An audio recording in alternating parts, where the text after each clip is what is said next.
Primary school jail road online ક્લાસમાં હું ચૌલા miss આપ સૌનું હાર્દિક સ્વાગત કરું છું। વિદ્યાર્થી મિત્રો, આપણે ધોરણ 7 વિષય ગણિતમાં પ્રકરણ નંબર 13 ઘાત અને ઘાતાંક વિશેનો અભ્યાસ કરીશું। વિદ્યાર્થી મિત્રો, તમે ધોરણ 6 માં થોડું ઘાત વિશે શીખીને આવ્યા છો। અહીંયા આપણે જોઈએ કે x ગુણ્યા x ગુણ્યા x ગુણ્યા x જો લખવામાં આવે તો અહીંયા x ને આપણે 4 વખત દર્શાવેલું છે, એટલે કે x ની આપણે 4 ઘાત લખી શકીએ। તો અહીંયા વિદ્યાર્થી મિત્રો, જે x ની 4 ઘાત દર્શાવેલી છે એમાં x ને આપણે આધાર તરીકે લઈશું અને 4 ને આપણે ઘાતાંક તરીકે લઈશું। વિદ્યાર્થી મિત્રો, આવી જ રીતે જો આપણે જોઈએ કે 2 ગુણ્યા 2 ગુણ્યા 2 જો મેં 3 વખત 2 લખ્યું છે, એટલે કે 2 ની 3 ઘાત એમ દર્શાવી શકાય છે। અથવા તો જો વિદ્યાર્થી મિત્રો આમ દર્શાવેલું હોય કે 5 ની 4 ઘાત, એટલે કે 5 ની 4 ઘાત જે દર્શાવેલી છે એમાં આધાર તરીકે 5 છે અને ઘાતાંક તરીકે 4 છે। એનો મતલબ એવો થયો કે આધાર જે છે 5 એને આપણે 4 વખત ગુણવાનું છે, એટલે કે 5 ગુણ્યા 5 ગુણ્યા 5 ગુણ્યા 5। જો વિદ્યાર્થી મિત્રો, ઘણી બધી વખત વિદ્યાર્થીઓ 4 ને 5 વખત ગુણતા હોય છે, એવું નથી કરવાનું, પરંતુ જે આધાર છે એને 4 વખત ગુણવાનો છે, કારણ કે એની ઘાત આપણે 4 તરીકે આપેલી છે। હવે એક વિદ્યાર્થી મિત્રો આપણે બીજી વાત જોઈએ કે 2 ની 4 ઘાત દર્શાવેલી હોય તો આપણે અહીંયા આધાર તરીકે 2 છે અને ઘાતાંક તરીકે 4 દર્શાવેલા છે, એટલે કે 2 ગુણ્યા 2 ગુણ્યા 2 ગુણ્યા 2 દર્શાવેલું છે। અને જો વિદ્યાર્થી મિત્રો એમ કહેવામાં આવેલું હોય કે 2 ની 4 ઘાતની કિંમત શોધો, તો કિંમત શોધવા માટે આપણે 2 ગુણ્યા 2 ગુણ્યા 2 ગુણ્યા 2 કરીએ, એટલે કે 2 દુ 4 4 દુ 8 8 દુ 16 એવું પરિણામ આપણે અહીંયા દર્શાવીએ છીએ। એવી જ રીતે જો વિદ્યાર્થી મિત્રો આપણે ઉદાહરણ તરીકે બીજું જોઈએ કે 3 ગુણ્યા 3 ગુણ્યા 3 ગુણ્યા 5 ગુણ્યા 5 ને ઘાત સ્વરૂપે દર્શાવો, તો અહીંયા 3 એ 3 વખત છે, જ્યારે 5 એ 2 વખત છે, તો આપણે એની આવી રીતે કિંમત દર્શાવી શકીએ છીએ। તો વિદ્યાર્થી મિત્રો, જ્યારે આધાર અને ઘાતાંકની વાત કરવામાં આવે તો જે આધાર છે એ નીચે લખવામાં આવે છે, ઘાતાંકને સીધું ઉપર નથી લખતા, પરંતુ સહેજ ક્રોસમાં સહેજ ત્રાંસુ એની ઉપર ઘાતાંકને દર્શાવવામાં આવે છે। એટલે કે આપણે અહીંયા જોયું કે 2 ગુણ્યા 2 ગુણ્યા 2 હોય તો 3 વખત હતું, તો એની 2 ની 3 ઘાત। અહીંયા આપણે 5 ની 4 ઘાતને 5 ગુણ્યા 5 ગુણ્યા 5 ગુણ્યા 5 તરીકે દર્શાવી। જો કિંમત શોધવાની કીધી હોય તો પહેલા આપણે એને ઘાતાંક 2 ની 4 ઘાત હતી, એટલે કે 2 ગુણ્યા 2 ગુણ્યા 2 ગુણ્યા 2 એવું 4 વખત લખ્યું અને એની કિંમત શોધવાની કીધી, પણ એટલે દરેક વચ્ચે ગુણાકારનો સંબંધ હતો, એટલે આપણે ગુણાકાર કરતા કરતા એનું 16 કિંમત દર્શાવી શકીએ છીએ। હવે વિદ્યાર્થી મિત્રો, આપણને કહેવામાં આવેલું છે કે આપેલી સંખ્યાને ઘાત સ્વરૂપે લખો, તો અહીંયા રકમ આપેલી છે આપણને 256 ને ઘાત સ્વરૂપે દર્શાવવાનું છે। તો ઘાત સ્વરૂપે દર્શાવવા માટે સૌપ્રથમ આપણે એના કયા અવયવ હશે એ મેળવવા પડશે। તો આપણે અવયવ મેળવવા માટે અવિભાજ્ય અવયવની રીતનો ઉપયોગ કરીશું। તો આપણે પહેલા 256 ના અવિભાજ્ય અવયવ પાડીએ, એટલે કે અવિભાજ્ય અવયવ પાડીએ તો કે 128 દુ 56, 64 દુ 128, 32, 2 16, 2 8 16, 2 ચોક 8, 2 દુ 4, 2 એકા 2, એટલે કે આપણે 256 ને 1 2 3 4 5 6 7 અને 8 વખત 2 લખીએ, 2 ગુણ્યા 2 ગુણ્યા 2 ગુણ્યા 2 ગુણ્યા 2 એવું આપણે 8 વખત લખીએ, તો અહીંયા આપણે હમણાં જ જોયું કે 256 ને 2 ગુણ્યા 2 ગુણ્યા 2 ગુણ્યા એવું આપણે 8 વખત દર્શાવ્યું। તો આપણી સરળતા માટે અને ઘાતાંકના નિયમનો ઉપયોગ કરવા માટે અહીંયા 2 8 વખત હોવાને કારણે 2 ની 8 ઘાત તરીકે આપણે એને દર્શાવીશું। વિદ્યાર્થી મિત્રો, અહીંયા કોઈ પણ સંખ્યાના ઘાત સ્વરૂપ દર્શાવવું હોય તો સૌપ્રથમ એના અવયવ શોધવા પડે, અને અવયવ શોધવા માટે આપણી પાસે સરળતાભરી રીત અવિભાજ્ય અવયવની છે. એટલે આપણે સૌપ્રથમ અવિભાજ્ય અવયવ પાડીશું અને પછી એને આપણે અવયવને કેવી રીતે ટૂંકમાં દર્શાવવું, એટલે કે 2 8 વખત હતું તો આપણી સરળતા માટે આપણે એને 2 ને 8 વખત હવેથી નહીં દર્શાવતા, આપણે એને શું કરીશું 2 ની 8 ઘાત. 2 ની 8 ઘાતમાં આધાર 2 ઘાતાંક 8, એટલે કે 2 ને તમે 8 વખત ગુણી શકો છો. હવે વિદ્યાર્થી મિત્રો આપણે બીજી એક વાત જોઈએ કે કઈ સંખ્યા મોટી, કઈ સંખ્યા મોટી. તો આપણે જોઈએ કે 2 ની 5 ઘાત મોટી કે 5 ની 2 ઘાત. તો અહીંયા આપણે જાણીએ છીએ કે સૌપ્રથમ જોઈએ કે 2 ની 5 ઘાત એટલે કે 2 × 2 × 2 × 2 × 2, એટલે કે 2 દુ 4 દુ 8 દુ 16 દુ 32, અને 5 ની 2 ઘાત જોઈએ તો 5 ની 2 ઘાત એટલે 5 × 5 = 25. તો વિદ્યાર્થી મિત્રો તમે જાણો છો 25 અને 32 માં 25 કરતા 32 એ મોટી સંખ્યા છે. તો અહીંયા આપણે લખી શકીએ કે 25 કરતા 32 મોટી સંખ્યા છે. તેથી 5 ની 2 ઘાત કરતા 2 ની 5 ઘાત મોટી સંખ્યા છે એવું આપણે દર્શાવી શકીએ છીએ. જો વિદ્યાર્થી મિત્રો એક નજરે જુઓ તો તમને એમ થાય કે 5 ની 2 ઘાત છે એ જ મોટી હોય ને. અહીંયા તો આધાર તરીકે 2 છે, અહીંયા આધાર તરીકે આપણી પાસે 5 દર્શાવેલા છે. પરંતુ વિદ્યાર્થી મિત્રો એવું નથી હોતું. આપણે પહેલા એના ઘાતને જે આપેલી છે એટલા સ્વરૂપમાં એને ગુણાકાર કરીએ અને પછી કિંમત જોઈએ તો 2 ની 5 ઘાત એટલે કે 32 ને 5 ની 2 ઘાત એટલે કે 25, અને એમાં 32 મોટા હોવાને કારણે 2 ની 5 ઘાત મોટી છે એવું આપણે દર્શાવી શકીએ. ચલો વિદ્યાર્થી મિત્રો, હવે આપણે જોઈએ સ્વાધ્યાય 13.1 દાખલા નંબર 1 જોઈએ, જેમાં કહેવામાં આવેલું છે કે કિંમત શોધો. તો અહીંયા 2 ની 6 ઘાત દર્શાવેલી છે, એટલે કે 2 × 2 × 2 × 2 × 2 × 2. તો વિદ્યાર્થી મિત્રો અહીંયા તમે જોઈ શકો છો કે 2 ની 6 ઘાત છે, તો એને આપણે કેટલી વખત ગુણ્યા 6 વખત. આધાર તરીકે 2, ઘાતાંક તરીકે 6, એટલે કે આપણે અહીંયા આપણે જો 3 3 ના ભાગ પાડી લઈએ તો 8 × 8 = 64 એવું આપણે એની કિંમત દર્શાવી શકીએ છીએ. હવે આપણે 11 ની 2 ઘાત લખીએ. 11 ની 2 ઘાત એટલે કે 11 × 11. જો આપણે 11 × 11 કરીએ તો આપણને પરિણામ 121 મળે છે. એવી જ રીતે અહીંયા આધાર તરીકે 5 છે અને ઘાતાંક તરીકે 4 દર્શાવેલા છે.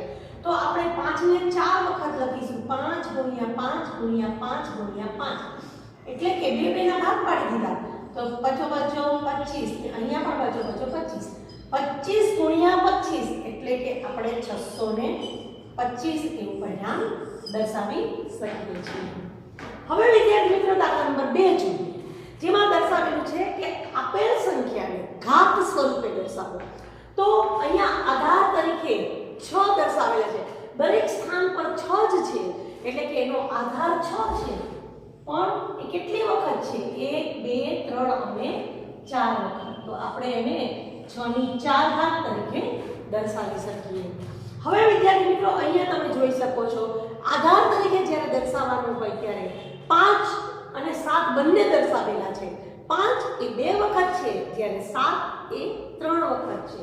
તો આપણે એને 5 ની 2 ઘાત ગુણ્યા 7 ની 3 ઘાત સ્વરૂપે દર્શાવી શકીએ. એવી જ રીતે અહીંયા વિદ્યાર્થી મિત્રો દાખલા નંબર 2 માં ત્રીજું આપેલું છે 2 × 2 × 1 × 1. તો અહીંયા એક ચલ અને એક અચલ આપેલા છે.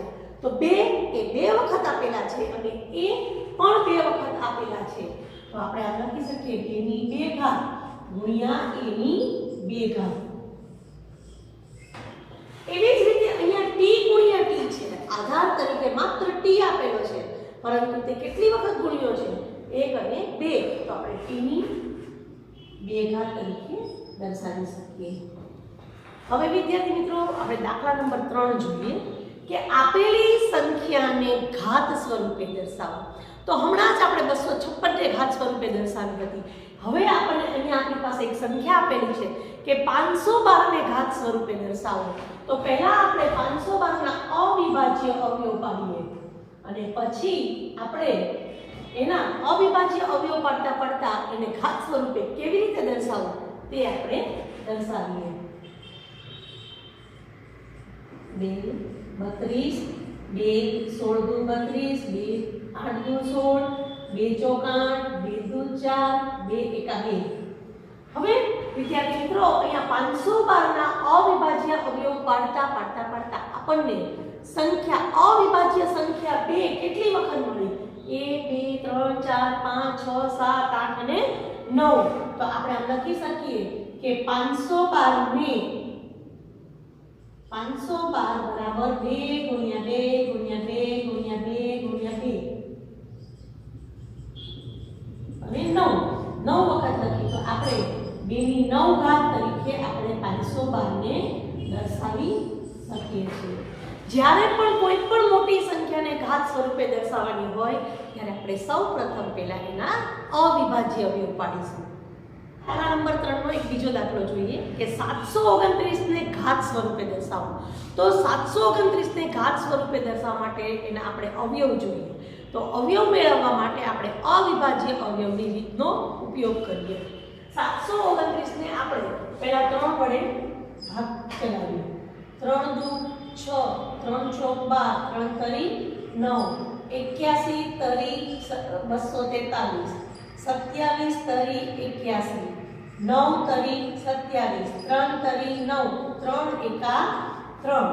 એટલે કે આપણે 729 બરાબર 1 2 3 4 5 અને 6 વખત 3 લખીએ. 3 4 5 અને 6. તેથી આપણે 729 ને 3 ગુણ્યા 3 ગુણ્યા 3 એવું 6 વખત ન દર્શાવીએ તો અહીંયા આધાર તરીકે 3 છે, પરંતુ કેટલી વખત દર્શાવેલા છે તો કે 6 વખત. તો 729 ને આપણે 6 વખત એટલે કે 3 ની 6 ઘાત તરીકે દર્શાવી શકીએ છીએ. હવે વિદ્યાર્થી મિત્રો આપણી પાસે બીજી સંખ્યા છે 3125 ના અવિભાજ્ય અવયવ પાડીએ. તો સૌપ્રથમ એનો 5 ઘાત ચલાવીએ. તો 6 5 30 10 અને 625. એવી જ રીતે 5 એકા 5 5 10 55 25 5 25 50 125 5 5 અને 5 એકુ 5. હવે વિદ્યાર્થી મિત્રો આપણે 3125 બરાબર 5 5 5 કેટલી વખત દર્શાવીએ તો કે 5 વખત 4 અને 5. તો આપણે આમ દર્શાવી શકીએ કે 3125 નું ઘાત સ્વરૂપ શું? તો 3125 ને આપણે આધારમાં 5 લખીએ તો એની ઘાત કેટલી લખવાની? તો આપણે 5 વખત દર્શાવેલું છે એટલે કે 5 ની 5 ઘાત તરીકે એને આપણે દર્શાવી શકીએ છીએ.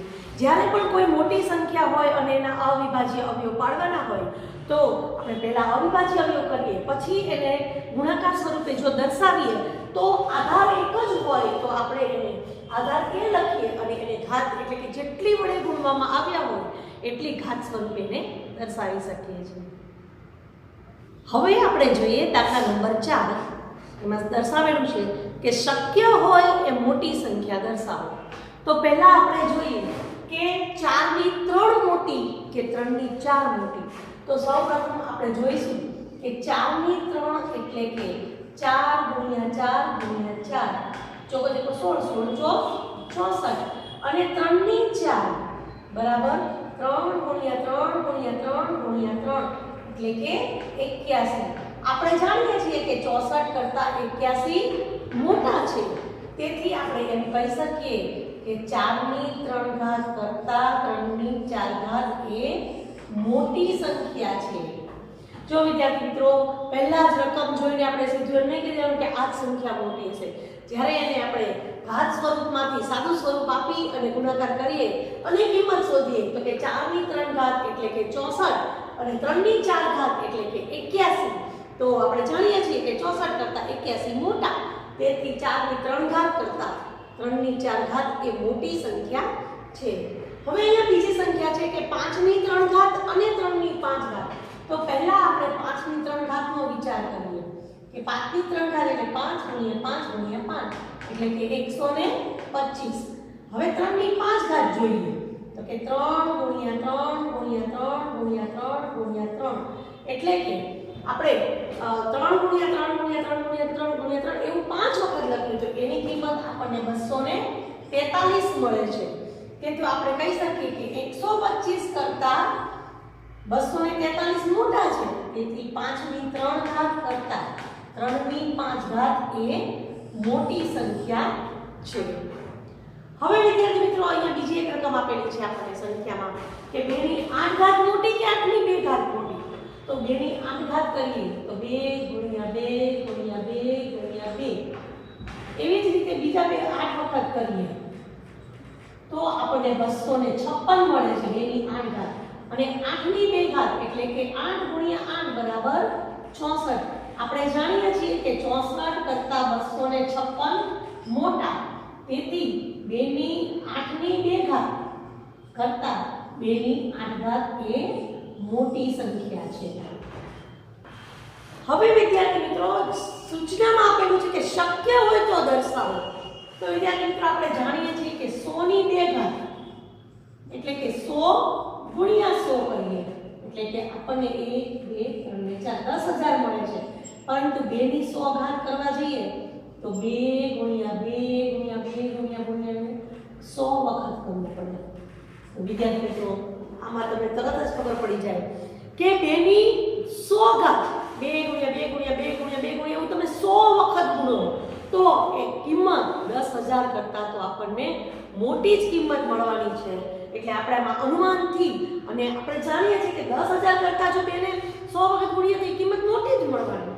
તેથી આપણે લખી શકીએ કે તેથી 100 ની 2 ઘાત કરતા 2 ની 100 ઘાત એ મોટી સંખ્યા છે. અહીંયા વિદ્યાર્થી મિત્રો તમારે 2 ને 100 વખત ગુણવાનું હોતું નથી, પણ આપણે જાણીએ કે 10000 કરતા પણ એ કિંમત તો મોટી જ મળવાની છે. તેથી આપણે 100 ની 2 ઘાત કરતા 2 ની 100 ઘાત મોટી છે એવું દર્શાવી શકીએ છીએ.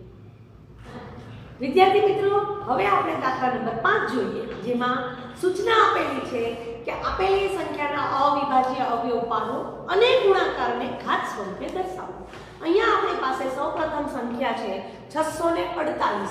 એના આપણે અવિભાજ્ય અવયવ પાડીએ તો એના અવિભાજ્ય અવયવ આપણે પાડીએ તો આપણી પાસે પરિણામે આપણને આવી રીતે સંખ્યા જે મળતી જાય એના આપણે અવિભાજ્ય અવયવ પાડતા જઈએ. 81 3 ને 27 9 તરી 27 3 તરી 9 3 એકા 3. હવે વિદ્યાર્થી મિત્રો આપણે 648 ને 2 ગુણ્યા 2 ગુણ્યા 2 એ 3 વખત છે એટલે 2 ગુણ્યા 2 ગુણ્યા 2 અને 3 એ આપણી પાસે 4 વખત છે. તો આપણે 2 ને 2 3 વખત અને 3 4 વખત છે એટલે કે 648 ને આપણે આવી રીતે 2 ની 3 ઘાત અને 3 ની 4 ઘાત એમ દર્શાવી શકીએ છીએ. હવે વિદ્યાર્થી મિત્રો આપણી પાસે એક રકમ છે 540. તો 540 ના આપણે હવે વિદ્યાર્થી મિત્રો આપણી પાસે રકમ છે 540. એ સંખ્યાના આપણે પહેલા અવિભાજ્ય અવયવ કરીએ. 540 ના અવિભાજ્ય અવયવ કરીએ તો 2 270 2 135. હવે આપણે અહીંયા પહેલા 3 વડે ભાગ ચલાવીએ. 15 તરી 45 3 પંચું 15 અને 5 એકા 5. તો વિદ્યાર્થી મિત્રો આપણે 540 ને 2 ગુણ્યા 2 ગુણ્યા 3 એ 3 વખત છે. 3 ગુણ્યા 3 ગુણ્યા 3 અને 5 એ એક વખત મળતી સંખ્યા છે. તો 2 2 વખત છે, 3 3 વખત છે અને 5 એક વખત છે. એટલે કે 2 ની 2 ઘાત 3 ની 3 ઘાત ગુણ્યા 5 એવું આપણે દર્શાવી શકાય છે. તો વિદ્યાર્થી મિત્રો તમે અહીંયા જોઈ શકો છો કે જ્યારે અવિભાજ્ય અવયવની વાત કરતા હોઈએ ત્યારે અલગ અલગ અવિભાજ્ય સંખ્યા મળતી જાય એવી રીતે આપણે એને વારાફરતી ગુણાકારના સંબંધમાં દર્શાવતા જઈએ છીએ. અને આપેલ સંખ્યાનું જો ફરી વખત પુનરાવર્તન થતું હોય એટલે અહીંયા 2 2 વખત મળ્યા, 3 3 વખત મળે છે, જ્યારે 5 એ માત્ર એક જ વખત મળે છે. તેથી આપણે 2 ની 2 ઘાત ગુણ્યા 3 ની 3 ઘાત ગુણ્યા 5 વડે દર્શાવી શકીએ છીએ. હવે આપણે દાખલા નંબર 6 જોઈએ. એમાં સૂચના આપેલી છે કે આપેલી સંખ્યાનું સાદું રૂપ આપો. તો અહીંયા આપણી પાસે પહેલી સંખ્યા છે 2 ગુણ્યા 10 ની 3 ઘાત, એટલે કે 2 ગુણ્યા 10 ગુણ્યા 10 ગુણ્યા 10, એટલે કે આપણે એનું સાદું રૂપ આપીએ એટલે કે ત્રણેય ચારેય સંખ્યાનો ગુણાકાર કરીએ તો આપણને 2000 મળે છે. એવી જ રીતે 7 નો વર્ગ અને 2 નો વર્ગ છે, એટલે કે 7 ગુણ્યા 7 અને 2 ગુણ્યા 2, 7 49 ગુણ્યા 4, તો આપણે એની જગ્યાએ 196 એવું પરિણામ લખી શકીએ છીએ. એવી જ રીતે વિદ્યાર્થી મિત્રો અહીંયા 2 ની 3 ઘાત, એટલે કે 2 ગુણ્યા 2 ગુણ્યા 2 ગુણ્યા 5. હવે અહીંયા 2 ગુણ્યા 2 ગુણ્યા 2, એટલે કે 2 દુ 4 દુ 8, અને એને 5 વડે ગુણીએ તો 8 પંચાને 40 એવું પરિણામ આપણને મળે છે. પછીની સંખ્યા આપેલી છે કે 3 ગુણ્યા 4 ની 4 ઘાત, એટલે કે 3 ગુણ્યા 4 ગુણ્યા 4 ગુણ્યા 4 ગુણ્યા 4. હવે વિદ્યાર્થી મિત્રો 4 ગુણ્યા 4 ગુણ્યા 4 ગુણ્યા 4, એટલે કે 16 ગુણ્યા 16 કરીએ તો આપણને 256 મળે છે. એટલે કે આપણે એની જગ્યાએ 768 એવું પરિણામ દર્શાવી શકીએ છીએ. હવે વિદ્યાર્થી મિત્રો 5 માં એવું કીધેલું છે કે 0 ગુણ્યા 10 ગુણ્યા 10, પરંતુ આપણે જાણીએ છીએ કે કોઈ પણ સંખ્યાને શૂન્ય વડે ગુણવાથી પરિણામ આપણને શૂન્ય જ મળે છે. હવે અહીંયા એક રકમ આપેલી છે કે 2 ની 4 ઘાત, 2 ગુણ્યા 2 ગુણ્યા 2 ગુણ્યા 2 ગુણ્યા 3 ગુણ્યા 3, તો 8 ગુણ્યા 9. તો વિદ્યાર્થી મિત્રો અહીંયા આપણને 8 ગુણ્યા 2 કરીએ અને પછી 9 લખીએ તો 16 ગુણ્યા 9 કરીએ તો 16 9 144 એવું પરિણામ આપણને મળે છે. તો વિદ્યાર્થી મિત્રો જ્યારે પણ સાદું રૂપ આપવાનું કીધું હોય ત્યારે આપેલી સંખ્યાનો આધાર અને ઘાતાંક આપેલા હોય તો પહેલા ઘાતાંકને આધાર મુજબ એનો ગુણાકાર કરવાનો હોય છે, અને પછી આપેલી બધી સંખ્યાઓનો ગુણાકાર કરતા આપણને એના પરિણામ મળી શકે છે. ચલો વિદ્યાર્થી મિત્રો હવે આપણે જોઈએ દાખલા નંબર 7. એમાં પણ સૂચના આપેલી છે કે સાદું રૂપ આપો. હવે આપણે અહીંયા સૌ પહેલી રકમ છે આપણી પાસે -4 ની 3 ઘાત, તો -4 ગુણ્યા -4 ગુણ્યા -4, ચોકો ચોકો 16 16 ચોક 64. હવે વિદ્યાર્થી મિત્રો અહીંયા ત્રણેય સંખ્યા ઋણ છે, એટલે કે ઋણ સંખ્યાની એકી ઘાત હોય તો જવાબ આપણને ઋણ મળે છે, અથવા તો ઓછે ઓછે વત્તા અને વત્તે ઓછે ઓછા એમ પણ આપણે દર્શાવી શકીએ છીએ. વિદ્યાર્થી મિત્રો અહીંયા ખાસ ધ્યાન રાખવાનું કે જો ઋણ સંખ્યાની એકી ઘાત હોય, ઋણ સંખ્યાની એકી ઘાત હોય તો પરિણામ આપણને ઋણ મળે છે. હવે અહીંયા જોઈએ કે -3 ગુણ્યા -2 ગુણ્યા -2 ગુણ્યા -2, તો વિદ્યાર્થી મિત્રો અહીંયા -3 ગુણ્યા -8 લખી નાખીએ. 8 તરીકે 24 ઓછે ઓછે વત્તા. એવી જ રીતે વિદ્યાર્થી મિત્રો અહીંયા ઋણ 3 બે વખત છે, એટલે કે ઋણ 3 ગુણ્યા ઋણ 3 ગુણ્યા ઋણ 5 ગુણ્યા ઋણ 5, એટલે કે અહીંયા આપણે 3 તરી 9 ઓછે ઓછે વત્તા, વચો વચો 25 ઓછે ઓછે વત્તા, અને 25 9 225 એવું પરિણામ આપણને મળે છે. હવે વિદ્યાર્થી મિત્રો દાખલા નંબર 4 જોઈએ કે -2 ગુણ્યા -2 ગુણ્યા -2 ગુણ્યા -10 ગુણ્યા -10 ગુણ્યા -10. હવે અહીંયા આપણે આનો વિચાર કરીએ. 2 દુ 4, 4 દુ 8, એટલે કે ઋણ 8 ગુણ્યા 10 × 100, 100 × 1000, એટલે કે -1000, એટલે કે 1000 ને 8 વડે ગુણીએ તો 8000, અને ઓછે ઓછે વત્તા. તો વિદ્યાર્થી મિત્રો જ્યારે સાદું રૂપ આપવાનું હોય અને ઋણ સંખ્યા દર્શાવેલી હોય તો પહેલા આપણે જો એકી ઘાત હોય તો ઋણ સંખ્યામાં જવાબ મળે, અને બેકી ઘાત મળે તો આપણે ઓછે ઓછે વત્તા કરી દઈએ છીએ. એ રીતે આપણને ધન પરિણામ મળે છે. હવે વિદ્યાર્થી મિત્રો આપણે દાખલા નંબર 8 જોઈએ, જેમાં સૂચના આપવામાં આવેલી છે કે સંખ્યાઓની સરખામણી કરો. વિદ્યાર્થી મિત્રો, આપણે જાણીએ છીએ કે આપેલી કોઈ પણ સંખ્યા હોય તો એના અંક તરફથી આપણે એમ કહી શકીએ કે આ સંખ્યા મોટી અને આ સંખ્યા નાની.